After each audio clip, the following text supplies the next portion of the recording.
Ruchem Aboim B'Shem Hashem, B'Shem Irgin Shir Torah Moses Boston. I'd like to welcome everyone to tonight's shir by Rabbi Shaul Shimon Deutsch Shlita, founder of Living Torah Museum, speaking on recent discoveries of ancient Jewish life. Whoever would like to have the guest sponsoring a shir, please call Irgin Shir Torah at 718-851-8651 or email ist@yeshivanet.com. Tonight's shir is co-sponsored by Dr. Yeshua and Dr. Joshua and Shifi Fox, the four Shlema, and Abigail Bas Shalvanecha B'Soy Shachol Yisrael. It's my cover to call Rabbi Deutsch for tonight's drasha.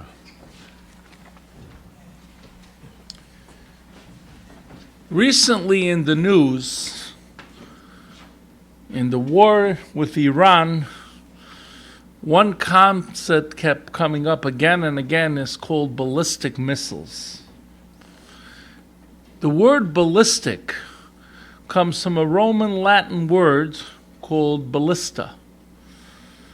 And Rashi calls them avnei blisterois, the kind of stones that Shiva Asa Tammuz broke through the walls of Yerushalayim. Dennis, could you come here for a second? Could you pick up the ballista stone? This was found outside the walls of Yerushalayim. Could you give me a book on Shemais? Give him, he doesn't know which one is Shemais. Show him the one that's in Shemais. Second book. Yeah, okay, perfect. This here were shot by catapults. In my book on Shemais, I've written a sefer on every chumash. Reb Chaim Kanievsky asked me to write on every single inyan. So I put out now Bereishis Shemais Vayikra Bamidbar Devarim, Melachim Aleph and Melachim Beis. In my book on Shemais, Rashi says by Yitzias Mitzrayim, Va'esa eschem al kanfei nisharim. Rashi says, the Mitzrayim shot avnei blisterois against Bnei Yisrael. This is how a catapult works. Big arm, you set it back, and you shoot it. The word ballista is the word blisterois. 3 times we learn about avnei blisterois. First time is Yitzias Mitzrayim. Va'esa eschem al kanfei nishar. Rashi says the Mitzrayim shot avnei blisterois. The Eibush to send the Anani to catch the avnei blisterois. Second time, Yidden come to Nachal Arnoin, and they're supposed to walk in between 2 mountains. The Goyim are standing in the caves of the mountains, Rashi says, and they're holding avnei blisterois to shoot them on Bnei Yisrael. What happens? Hashem crashes both mountains together. Oz Yashir Yisrael. That is the second time the Yidden said Shira L'Hashem. Do we have a Gabbai here from the shul? Anybody here a Gabbai from the shul? No? Okay, I'm going to do something fun right now. I'm going to drop it. I just want you to hear the impact. I just put it down a couple of feet. These were flying at full speed. Zog the Gemara, Shiva Asa B'Tammuz Nifritza. It broke through the walls of Yerushalayim. Why do we fast Shiva Asa B'Tammuz? Because of this. The Romans would set these on fire, and limestone burns. To get the impact, they would shoot these avnei blisterois. We have 2 of them. These 2 avnei blisterois, one is in our Borough Park branch of our museum, and the other one is in our Catskill branch in Fallsburg, New York. And it's very, very tough to hold a stone like this. You have to be a giber. So when Rashi is describing how by Nachal Arnon they were standing the Goyim and holding avnei blisterois to shoot these on Bnei Yisrael, you just saw what an Evan blisteroi was. Next to the border with Lebanon, This was on the news. They had a problem that Hezbollah was attacking Israeli soldiers right by the border. You know what initiative some Israeli soldiers did? They made a modern-day catapult and they were shooting it at Hezbollah. This was on the news. It just shows you if it's old enough, they start using it again. Ballistic missiles comes from the word ballista. And this is what Rashi mentions in Chumash. This is what, by Yetzias Mitzrayim, by Nachal Arnoin, and by Shiva Asar Tammuz.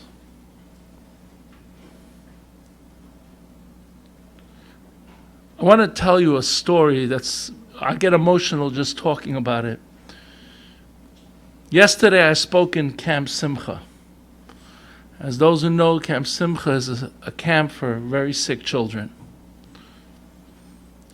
It was always when I go to Camp Simcha, I try to be misameach these very sick children.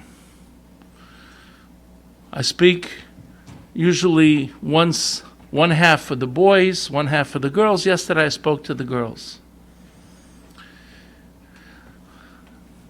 9 years ago, I was asked by Camp Simcha to come and speak to some very sick children. And I look at the crowd and I'm saying, how am I going to be mesameach these children who are never suffering so much? And I had with me this stone. Now, a number of years ago, I made a game out of it. If you can hold this stone over your head, if you're over bar mitzvah for 9 minutes, or under bar mitzvah for 4.5 minutes, 11 or 12, we'll give you a prize from the Living Torah Museum, a set of all the kinds of spices of the Beis Hamikdash that I made with Rabbi Shaul Belsky. Those are green boxes you can see over there. I'll hold one up so those who are watching can see.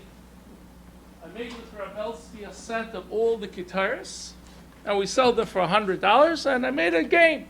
If you can hold this stone over your head, over bar mitzvah for 9 minutes, or under bar mitzvah for 4.5, if you're 11 or 12, you're going to win a $100 prize.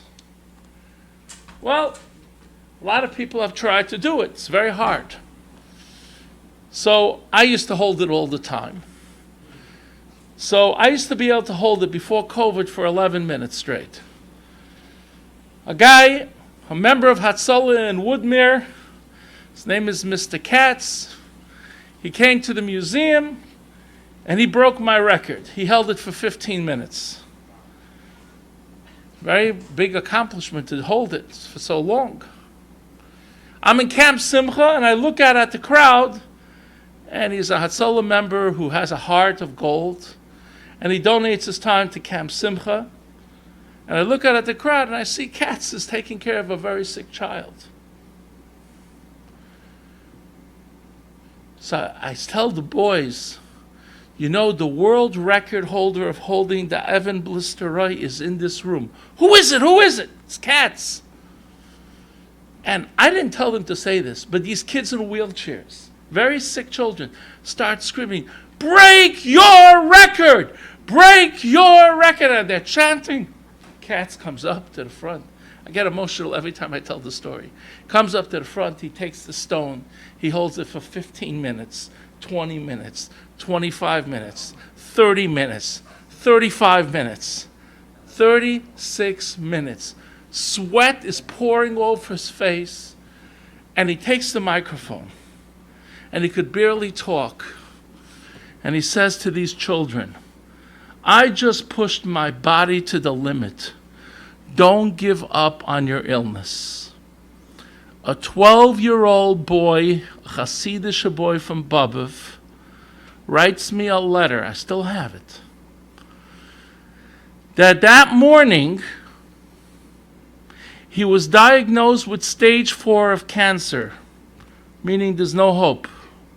And he was so depressed that he didn't want to leave his bed, he didn't want to leave his bunk, he didn't want to leave anything. They told him, before I spoke, they brought a singer, very famous Jewish singer. He says, go hear the singer. He's going to be singing. He doesn't want to hear from anything. So his counselor told him, Rabbi Deutsch is from the museum, is coming. Come, just watch a little. Forget about your problems. This boy writes to me, when I saw cats, hold it for 36 minutes. I had given up on life already. I said, Hashem, just take me away. I don't want to live anymore. And suddenly I saw him hold this stone for 36 minutes. I decided I'm going to ask Hashem to make me a ness. 2 weeks later, they took this boy back to the doctor, and his cancer disappeared. I danced by this boy's wedding a number of years ago. I look at this stone that the Romans shot against the walls of Yerushalayim. And this stone gave hope to a person who thought he has no hope. Ein adam yodeya ma shebelibo shel chaver. Person doesn't know what the other person is thinking. Sometimes you can take the worst situation. And you want to know how hard it is? Dennis, come, try to hold it. Okay. A young, strong Ben Noach. And somebody have a stopwatch? Time him. Let's see if he can do it. 1, 2 hands. I'll let him hold 2 hands. Straight up, over your head. There you go. I'm going to continue talking. Okay. You'll see how hard it is. 24 pounds. Tell you another story. Yeshiva Far Rockaway invites me to come and speak. And do you know that the New York State weightlifting champion became now a Baal Tshuva? His name is Percy Reese. He won New York State weightlifting champion for the last few years. I have 2 of these stones. So Yeshiva Far Rockaway calls me up, come give a shiur. And I come there and I say, Percy, is it true you are the New York State weightlifting champion? Yes. Everyone has to hold it for 9 minutes to win the prize. 1 stone. You have to hold 2 stones to win the prize. He takes 1 in one hand, 1 in the other hand, and after 3 minutes, he puts them both down. I said, I don't understand. You're the New York State weightlifting champion. Rabbi Deutsch, you don't understand. Weightlifters are used to picking up a lot of weight and putting it right down. I'm not used to holding it for long periods of time. Hatzalah members are the ones who can hold it the longest because they're used to carrying down people 3 or 4 flights of stairs without no elevator. They are the ones who can hold this the longest. How you doing? You doing okay? Okay. How long has it been? 1.5 minutes. Put it down when you feel you can do it. Don't drop it, okay? All right, so Dennis comes to help me on all my presentations. So give him.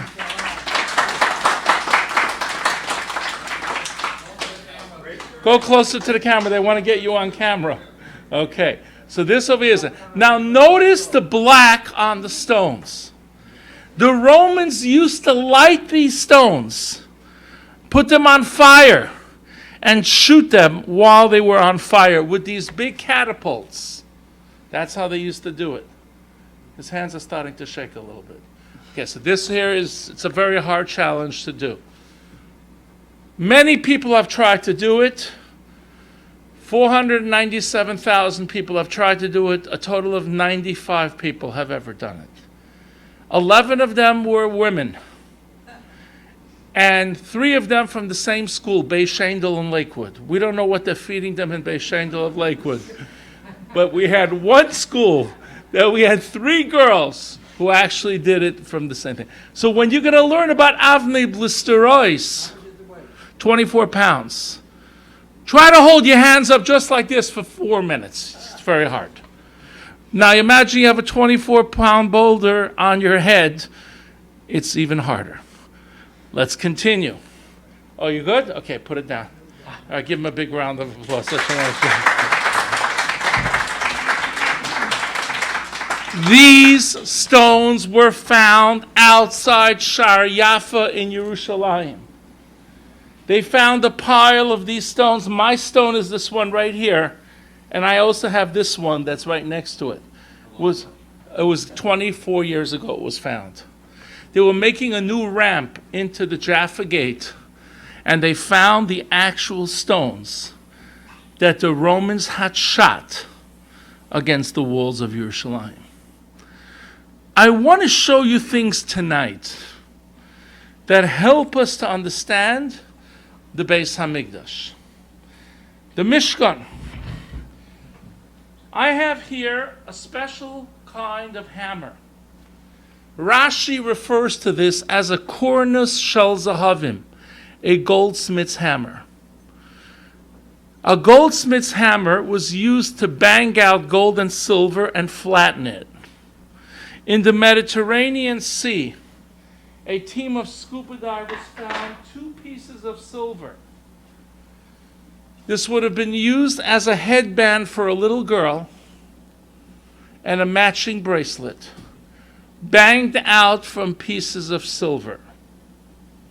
Where do we learn in Chumash about banging out silver? To make the chatzotzros.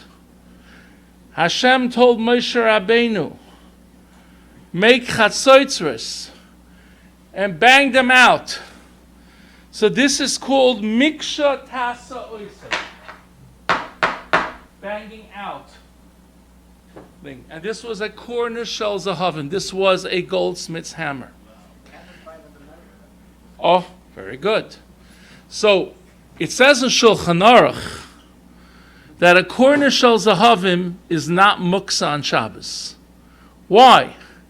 Because you could use it to crack nuts, or you can use it as a bottle stopper. So therefore, if you have a thin perfume bottle, I have such a cylinder type of bottle that fits in this kind of kornus shel zahavim, since it has a use on Shabbos, it has not muksa. This is made out of iron, barzel. The back of it was used to make designs on gold or silver. By the Egel it says, Vayotzer oise bacheret. They carved out. Dennis, could you show everybody? This piece of silver was found with grape designs carved out of it, matching headband and matching bracelet, with one of the 7 minim of Eretz Yisrael on it. How did they make those designs? That is Vayotzer oise bacheret, carving it out. What did they use, Rashi says? The back of a kornus shel zahavim, of a goldsmith's hammer. Many of these antiques, when you see them, help us to understand Chazal. Look at this gold pomegranate that was found under the water. Just like the Big Day Kahuna had pamoinim urimoinim shel zahav. I need anyone want to go around and show this to everybody? This is an actual, come around. Okay, this is an actual pomegranate from 2,000 years ago found in the Mediterranean Sea. And the Kohen Gadol would have had big pomegranates. Pamoinim urimoinim shel zahav. And this would have been on the bottom of his me'il. So this over here shows a small pomegranate made out of gold. The Kohen Gadol had a much larger one. There's a machlokes pamoin verimoin, how it was organized. Shitas Rashi was 1 gold pamoin, and 1 gold, there was a rimoin next to it. So it was 1 and 1. The Rambam Shita is that within the pomegranate there was a bell. We found something similar. This is called an open bell. It has a loop with a clapper in the middle. These were called closed bells. depending on the size, the vibrations would make different sounds. So you know, like kids wait for school buses. They don't have to see the school bus. They just have to hear the sound of the horn, and they know which bus it is. That's Chaim Berlin's bus. That's Torah Vadas's bus. The Mishnah says that the Kohen Gadol, you can tell that he was moving, he was coming from the sounds of his bells. In the ancient world, every little kid, they used to sew bells onto their clothing. They shouldn't get lost. So it was a normal thing to actually sew bells onto people's clothing. The Kohen Gadol had gold ones, obviously.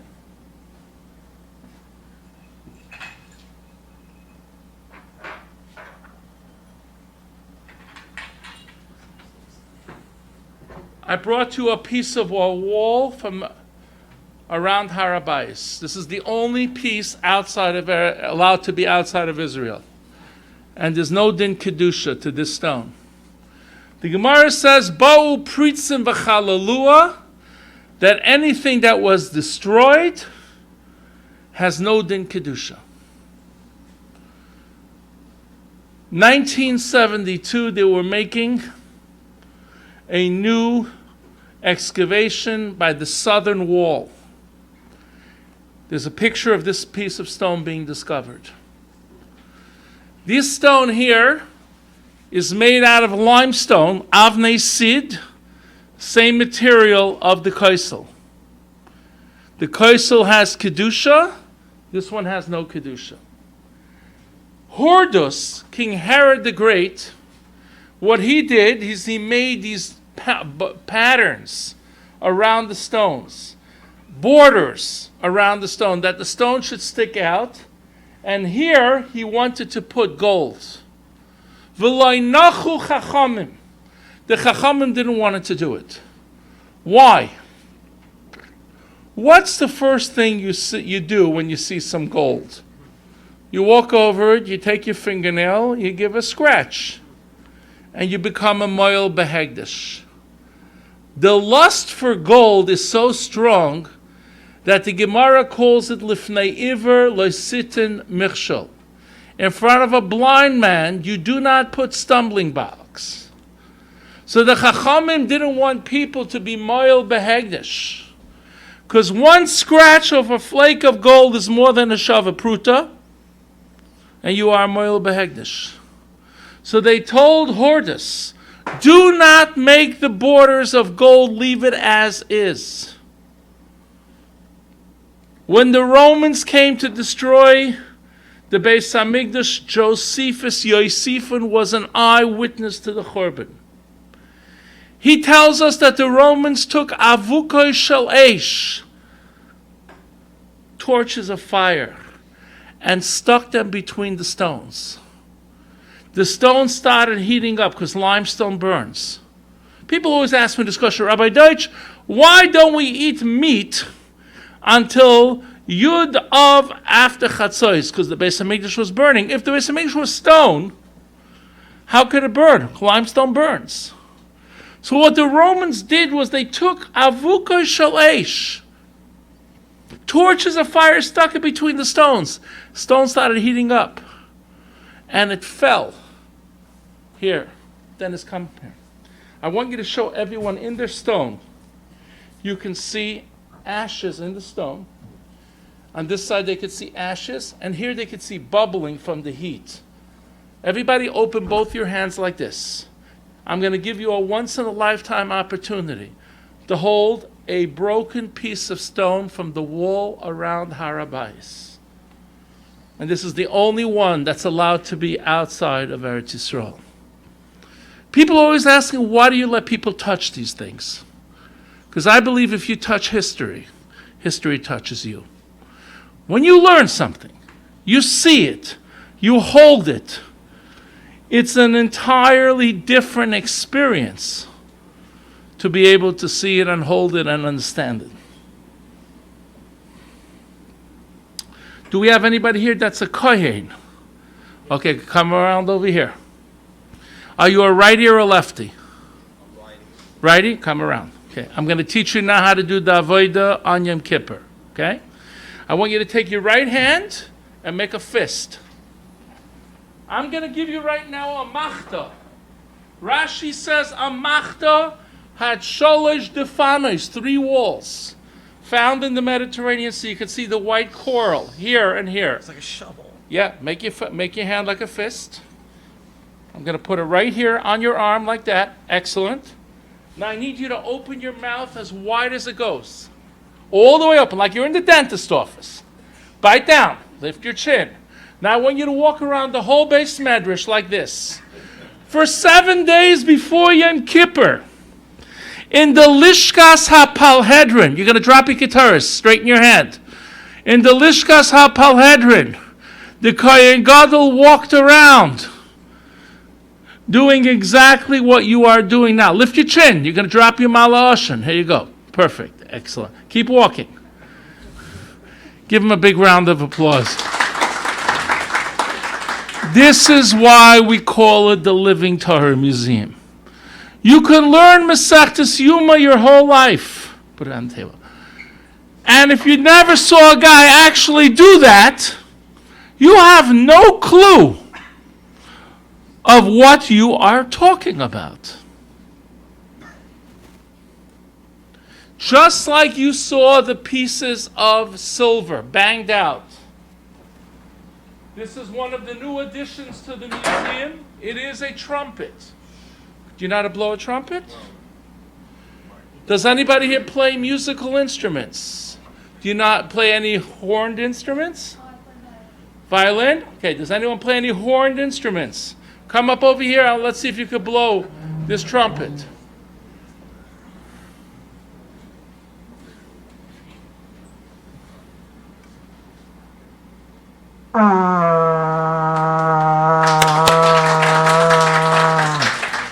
Uskatem bachatzoitzros. This trumpet is in 2 pieces. Somebody put it in good. But the one Moshe Rabbeinu made was miksha achas, was banged out from 1 piece. So you can see the difference. In Shar Titus in Rome, there's a picture in Shar Titus. Here's a detailed picture of Shar Titus. Look at the edge of the picture. You could see them carrying away trumpets that look like these bell-shaped trumpets that you are looking at right here. So this is a chatzotzra. I'll leave it on the table, so at the end, if anyone wants to come and blow it, you're more than welcome to try. Is this the same actual one that was? No. But you see the concept. You see the picture, which is similar to Shatitas. Now, I'd like to show you a beautiful Rashi. It's the only place that Rashi mentions pizza. There's only one place in the whole Chumash, Nevi'im, and Ksuvim that Rashi mentions pizza. Rashi says about the Ya'ov, the Ya'im, by Haramas Hadeshen and Trumas Hadeshen. It was a machta with no walls. So, what does the word Rashi use? Vadil belaz. Vadil means pizza peel. How do you take a pizza in and out of an oven? Tool like this. Actually looks like a fly swatter, but the same idea. This was found in the Mediterranean Sea. You can still see the coral on it as it was discovered. Next time you go to Yerushalayim and you daven by the Kosel, when you leave Yerushalayim to go to the bus stop, you are walking out of a doorway called Shar HaAshpa, the dung gate. Chazal tell us that's the exact place that the Kohen would change his clothes. He would walk outside Shar HaAshpa, the dung gate. And the Arabs lived down that mountain called the Siluan. And that is where they would dump the afer, the ash from the Mizbeach. So just like you go to a matzah bakery or a pizza shop, you're going to see this tool, vadil in Old French, means pizza peel. Rashi says a machta with no walls.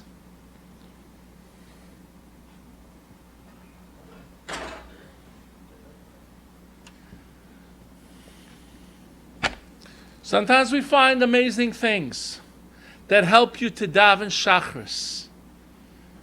On a Roman shipwreck, we found handcuffs. Anybody want to try on some 2,000-year-old handcuffs? Come up over here. Come around. Put your wrists together. You see, I like when boys daven and bachrim daven with Pirish Hamilah.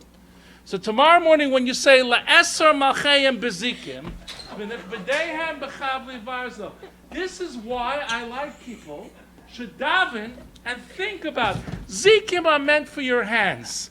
Chavli Varzel are shackles for your feet. Okay, give him a big round of applause.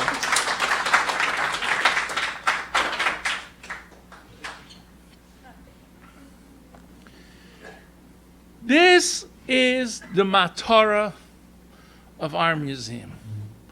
You learn something, you should understand what Chazal say. So I have to tell you a story I had with Rabbi Yashiv. One of the stories I had with Rabbi Yashiv has to do with the story of Tisha B'Av. Titus HaRasha, called Titus. Dennis, could you come over here for a second? Are you there? Does anybody want to walk around with the coin of Titus? Come up over here. This is Titus. This is Titus. And this is Titus, and this is Aspasionis, his father. Okay? If you turn over the silver coin, you can see a Jewish woman sitting and crying. And it says Judea. She's crying over the Churban of Ara Yehuda. Judea in Roman Latin. Here is a copper coin that says Judea rubbed out, Kapta, the capture of Yehuda. So if you turn over both coins, one you will see Titus on one side, Aspasionis on the other side, Vespasian. And the back of the coins, one has the word Judea, the other one has Kapta. Start on that side. Let everybody hold two original coins from the destroyers of the Beis Hamikdash. Rabbi Yochanan ben Zakkai met Aspasionus, Vespasian. And he said, Ten li Yavne v'chachameha. Three things he asked. He asked that Yavne should be spared. He asked also that the lineage of Kahanim should not be lost. And therefore, the lineage of, not Kahanim, the lineage of Shevet Yehuda, Malchus Beis David. And therefore, the family of Rabbi Shimon ben Gamliel, all of those people should not be killed, Chas v'sholem. And others. And Rab Tzadok, should send the doctor for Rab Tzadok? And Aspasionis agreed. The fly went into Titus's nose. Famous story. And when Titus died, they opened up Titus's head. And they saw that Yitush, that little gnat, had become the size of a bird. So the Gemara wants to know, how big was that bird, that Yitush? It looked like a bird. There are big birds, there are small birds. So the Gemara says, one shita is that fly weighed mishkal shnei slaim, the weight of 2 coins. That is called a sela. These 2 coins are called slaim. Dennis, go around and let everybody hold in their hands what Kimishka Shnei Slaim actually means. That weight according to the first opinion, is how big the fly that turned into the size of a bird weighed. However, there's another opinion.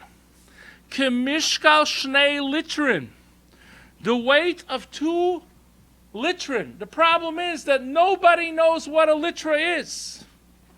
The Sefer Midas U'Shiyurei HaTorah by Chaim Benish from Bnei Brak wrote a whole chapter on the machloikis between Rashi, the Rambam, and the Rif. How much is the weight of a litra? I'll hold it up so the camera could see. Litra v'chalkeha. Litra and its divisions. Shitas Rashi is 148.7 grams. Shitas Rambam is 148.7 grams. Shitas Rashi is 425. Shita of the Gaonim and the Rif is 425. So Rabbi Yashiv says to me, Rabbi Deutsch, is there a museum anywhere in the world that has a complete litra? There wasn't. British Museum had a broken one. The Louvre in Paris had a broken one. Getty Museum in Malibu, California had a broken one. We could not determine what the full size would have been. We didn't know. We knew general, but we didn't have it down. Listen to what happened. The week of Rabbi Yasha's very big surgery. The scuba divers are in the Mediterranean Sea. And they take out a weight that says on it in Greek the word litra. And I'm going to teach you some Greek. This over here is a Greek alphabet chart. An L in Greek is an upside down V. An iota, an I, looks like the American I. A T looks like the American T. Lit, ra.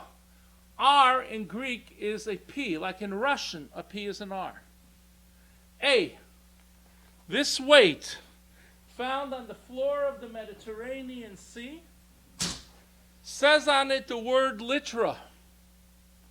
We put it on a scale, it was exactly Rashi Shita of 354 grams.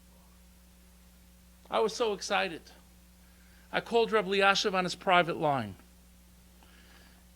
And usually Rabbi Yashiv was like clockwork. You knew at what time of the day, you knew when you can catch him at any time. He wasn't picking up the phone. An hour later, I called back again. I let the phone ring 20 times. His grandson, Ariel Yasha, picks up the phone. And I said, Ani tzarich achshav ledaber im harav. I need to speak now to Rabbi Yashiv. We found the litra. Rabbi Yashiv is bebeit cholim. He's in the hospital. And he's now in surgery. Go to the hospital. And when he opens his eyes, tell him that I called that we found the litra. 20 minutes after Rabbi Yashiv was wheeled into the recovery room, he opened his eyes. And he tells him in his ear, we found the litra. And Rabbi Yashiv says these words, Efscher kannst du im Betten das bringen zu Eretz Yisrael. Ich will solche sein, einmal in mein Leben halten a litra. Maybe you can ask him to bring it to Eretz Yisrael. I want to be Zoicha. Could you give me a Bereshis book? Once in my life, to hold the litra. Marana v'Rabbeisai, I published this in the introduction of my first book on Bereshis about the litra, and that is a picture of Rabbi Yashiv holding the litra 2 days after he was released from the hospital. And he said to me, to me this is negea la'halacha, to paskin the shear of an Eruv by Yerokos. If you learn Masechtas Eruvin, how much vegetables do you need to do an Eruv by Yerokos? You need a litra shel Yerokos. All the years we didn't know how much that was. Now I'm going to paskin based on this discovery. I said to Rabbi Yashiv, ihr wollt gepaskin. You would paskin based on finding an antique? Wenn mit nicht gewusst sei der Parshas von Tefillin. When they didn't know the order of the Parshas of Tefillin like Rashi or Rabbeinu Tam. In the time of the rift they found Tefillin like Rashi, and that's how they pasken. Megate mit was megefint. You go by what you find.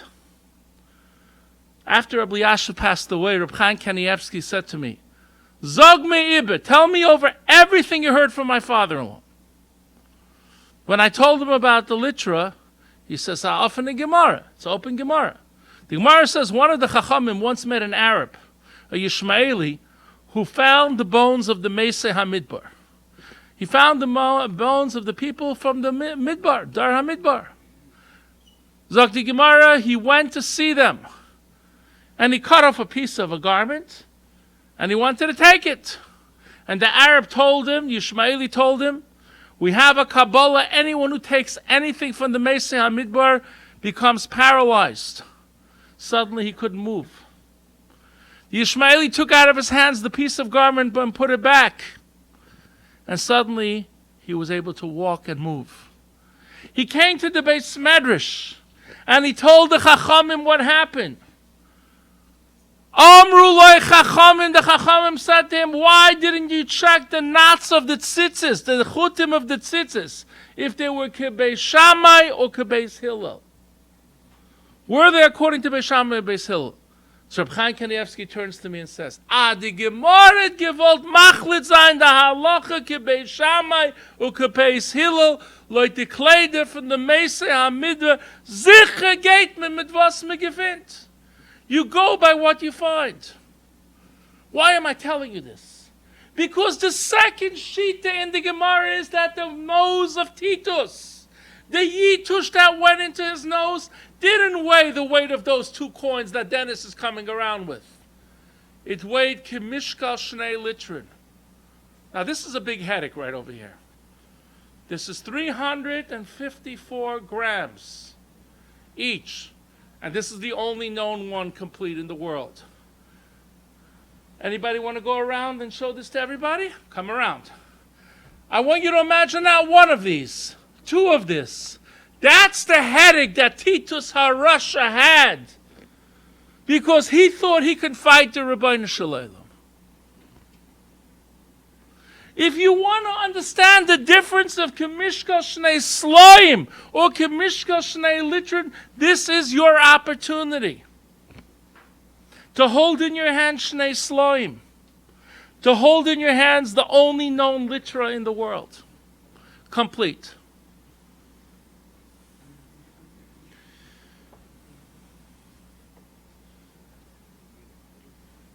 I'd like to show you a very interesting item. Anybody here a butcher? We have any butchers over here?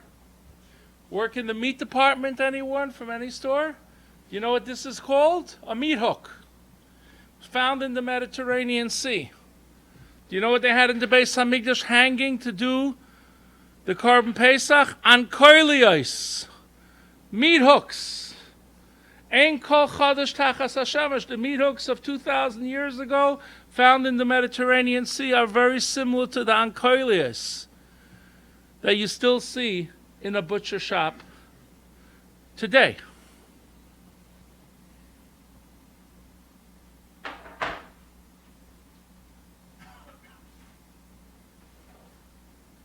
Someone in Eretz Yisrael put together a beautiful thing. This is a tape measure of shiurim. And I brought it back. People like it. It's very interesting. So we put Chazoi Nisha shiurim on one side. You could buy this for $20. One side is Chazoi Nisha shiurim. Reb Chaim Noah's on the other side. All right? So let's take a look at how tall the menorah was. Anybody know how tall the menorah was? 18 tvachim, right? Okay, let's take this sheet of 18 tvachim, okay? So let's right now take Reb Chaim Noah's shiur of how tall the menorah was. The whole menorah was this tall. I'll put it in front of the camera so everybody can see. No. It's 56 inches. Let's go to the biggest Shita. Chazonish Shir. Right here. 68 inches. The whole menorah was 68 inches. So what's the first question now you have? What do you need 3 steps for? You didn't have that question 2 minutes ago. Because you're just learning numbers. I'm a Sayim v'chetzi Arka, I'm a v'chetzi Rachba. You have no clue what you're talking about. For $20, you can go have a Shiurim tape measure and actually see the sizes. You learn Dalet al Dalet. Lamai Lamasar, Lamata. People have no clue what's Lamai Lamasar, Lamata Masar. So I have this on the table here. You can have a Shiurim tape measure for $20. I also made with Rabelsky the Kitaris sets, cost $100. The Avnei Achoshen sets that cost $250. I also gave out Svarim. Bereshis, Shmois, Vayikra, Bamidbar, Devarim, Melachim, Aleph, or Beis. If you go to Eichler's, they're all $55 a book. Here you can buy them for $35 a book. We give you a $20 discount. You could sit at home, learn Parsha by Parsha, and literally understand what you are learning about. I just completed this past year the book on Devarim, which is a tremendous book, and I want to show you now something I wrote about Devarim. When people are going through difficult times, they always think, why is these things happening to me? You should know everything is with a cheshbon. So I'm going to tell you a story and show you a picture. My grandfather, his name was Moshe Kleiner. He lived in the city of Charistov. And some places the Nazis decided that why you should go take people to the concentration camps? We're just going to kill everybody. My grandfather, Moshe Kleiner, is standing on line in the city of Charistov. His father died when he was an 8-year-old boy. He learned to be a tailor because his mother needed help supporting the family. And as he's standing on line ready to go on Kiddush Hashem, they shoot the person right in front of him into a mass grave. Give me the last book, not the blue one. Dvarim, yeah, that one. And it's his turn to be shot. And he says Shema Yisrael, and he's waiting to die. Nothing happens. So he turns to the Nazi and says to him, so what's the delay? He says, we have a problem. We ran out of bullets. We have to wait an hour to 2 hours till more bullets are going to come from the next town so we can kill everybody. So the guy says to him, having a conversation with he's the guy he's about to kill. He says, so what do you do for a living? He says, I'm a tailor. And the Nazi says to him, I need a new suit. I'll tell you what, go home, bring your tailor supply stuff, and measure me out for a suit. If the first time I put on the suit, it fits, I'll let you escape. My grandfather told me, I said Tehillim as I did every stitch of that suit, and B'chazdei Hashem, the suit fit. This is my grandfather, that's me as a bacher. His whole life, he never did anything else but be a tailor, because he said this profession saved his life. And he used to say, when you say Nishmas, you thank Hashem for the thousands of miracles that He's done. Shasisa Laviseinu. The whole word says Shasisa Laviseinu, and also for us. The Balatanya changed the order. He wrote in this Nusach Hari Siddur. You have a Nusach Hari Siddur, Tilas Hashem, I saw it right over here. In the Tilas Hashem Siddur, he writes, Shasisa Imanu V'im Aviseinu Milefanim. If there was one more bullet in the Nazi's gun, I wouldn't be standing here tonight. In Nishmas, and I'm telling you this story, it's in my new book on Dvarim. I'm telling you this story because in this time of the year we need a chizuk. Lahoydis l'cha, einanu maspikin lahoydis l'cha Hashem Elokeinu v'lekei Aviseinu levarech Hashemecha al achas me'elef alfei alaf v'riva v'avis pam hatoyvis nisim v'nifloi shasisa imanu v'im Aviseinu milefanu. I'm telling you this story because nothing happens in the world by accident. If so, you're going through a difficult time, it's because Hashem wants you to go through that difficult time. You're going through something, Hashem wants you to go through something. But you have to daven to Hashem, help me, save me, take me out of this difficulty. I'm going to conclude with one more story that I told, but now it's in print. It's an amazing story. I was giving a shiur, and somebody walks over to me in a certain place after the shiur. I need your help with my son. My son was a top bacher. He went off Yiddishkeit. Nobody knows why. He's not telling anyone. He moved into Manhattan to Greenwich Village. He gave me the address. I went down to speak to the boy and asked him what happened. He said the Tana Devei Eliyahu happened. I right away knew what he was talking about. In the Hagdama of the Tana Devei Eliyahu, he says that Avrama, Yitzchak, and Yaakov wake up 3 times a day. Eliezer gives them Negelwasser, and they wash Negelwasser, and they daven Shachris, Mincha, and Ma'ariv, and they go back laying down again.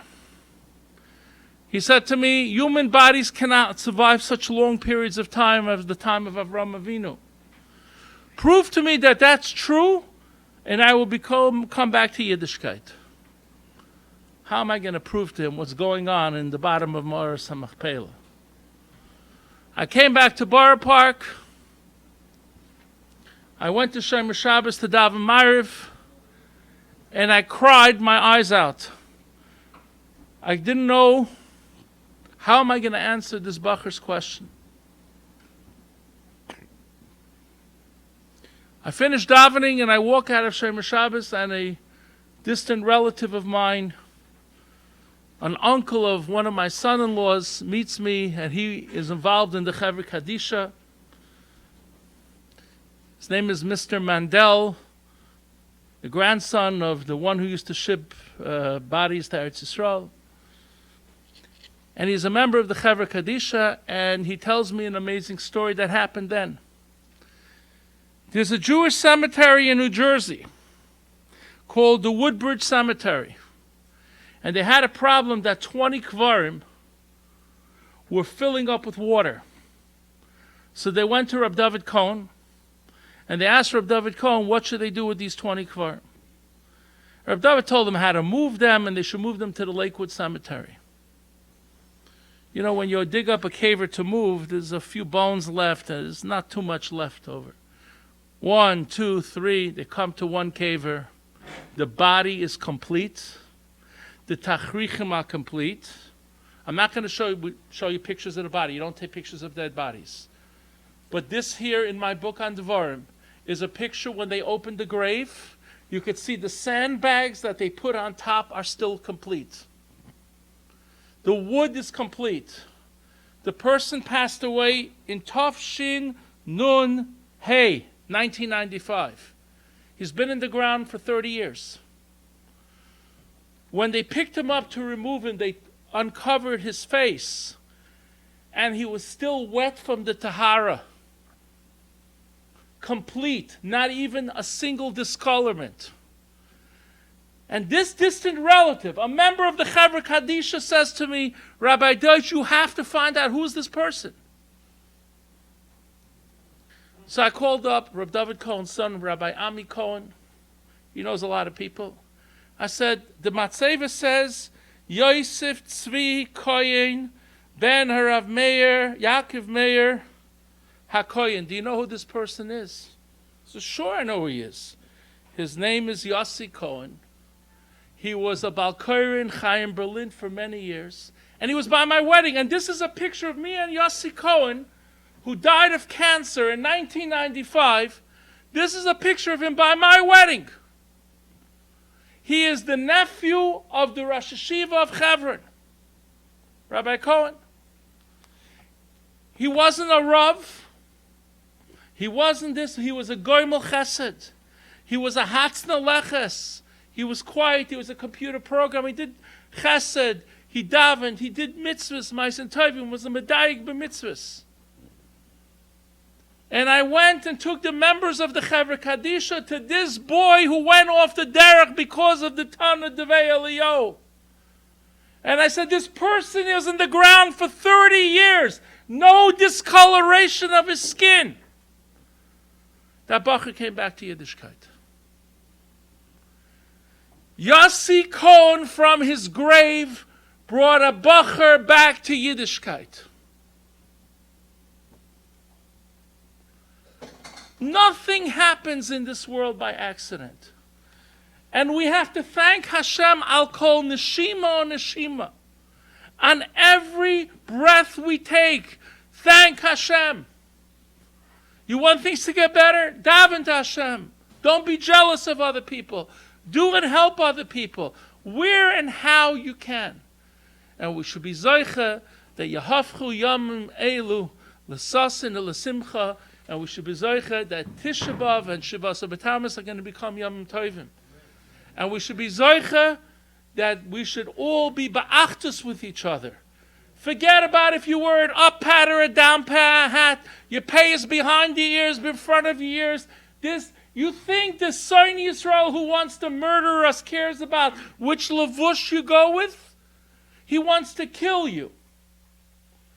And I'm going to end by telling everybody, there are people who are not careful of going out to vote. We have an anti-Semit chas v'sholem that could become the mayor of New York. Every person who's not registered to vote, every person who has members of the family that's not registered to vote, go out and get them registered to vote. If you don't vote and you let a Son Yisrael like this come, it's mamish leisamad al dam re'echa. You don't know what's going to be. So we should be zoicha to Yahafchu Yamei l'sas and l'simcha. We should zoicha only simchas v'chesed. And if anyone wants to buy anything, the Ketairis cost $100, the Avnei Achoshen sets cost $250, the tape measures cost $20, the books are all $35 each. If you want a set of all the 7 coins of Gemara Kedushin, Daf Yud Beis, the same coins Rabbi Yashav got for me, those cost $725. Thank you for inviting me. If you want to visit the museum, just call and make an appointment.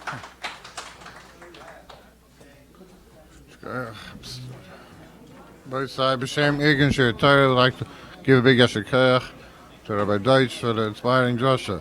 I'd like to give a big Yasher Koyach to Dr. Joshua and Shifi Fox for sponsoring tonight's series, also for Shlema, for Avigail, Bas Shal Vanecha, B'Soy Shachel Yisrael. Both sides have the great schluss of sponsoring a shir tomorrow night. There's Rabbi Shor, to have the great schluss of sponsoring his shir or any of the other shirim. Call Egan Shir Torah 718-851-8651. Or email ist@yeshivanet.com. Shekach B'Avam for coming. And Chananya Menakasha Emma. Rotzak Baruch Hu L'Zakes Yisrael. The Fikir Hebron Torah Mitzvah. Shenem